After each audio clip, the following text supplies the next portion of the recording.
Musician Monday, Miss Aretha Franklin. Oh, Aretha. It took me 3 weeks to get this. And if y'all go back and look at my feed, I haven't done one since David Ruffin over 3 weeks ago. Aretha was too busy telling me to stay out of her business, girl. A straight diva. Here we go. Aretha Louise Franklin was born March the 25th, 1942 in Memphis, Tennessee. That makes her an A-Reed, super diva. Aretha was an American songwriter, singer, and pianist. She was honored as the Queen of Soul and named twice by Rolling Stone magazine as the greatest singer of all time. Around the age of 2, Aretha moved with her family to Detroit, Michigan. This is where she became known for her gospel voice at her church, New Bethel Baptist Church, that her father was the pastor, Reverend C.L. Franklin. By the age of 18, Aretha had signed with Columbus Records, but she wasn't popping.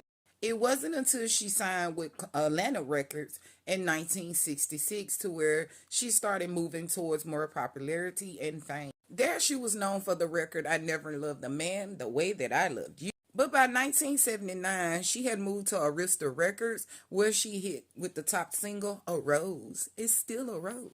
Aretha is known to be one of the best-selling music artists, selling over 75 million records worldwide. She dominated the charts with songs like Respect, Respect, You Make Me Feel Like a Natural Woman, Chain, Chain, Chain, A Fool, and I Say a Little Prayer for You. That's just some of the many of Aretha's accomplishments.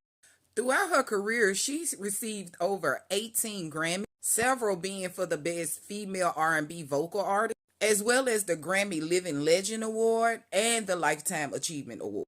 By 1987, she was the first female artist to be inducted to the Rock and Roll Hall of Fame. And as time progressed, she was also inducted into the UK Hall of Fame, the Gospel Music Hall of Fame, the National Women's Hall of Fame, and the Pulitzer Prize. Aretha was raised in the church by her pastor father, Reverend C.L. Franklin, and her piano player mother, Barbara Franklin. They were residing in Memphis, Tennessee, but by the time Aretha was 2 years old, they moved to Buffalo, New York. And by the time she was 5 years old, they had moved to Detroit, Michigan, where her father took over the pastorship of the New Bethel Baptist Church. By the time Aretha was 6 years old, her parents had separated due to her father's infidelity. Her mom had moved back to Buffalo, New York, where Aretha would spend most of her summers there with her mom, and her mom would come back and forth to Michigan visiting her.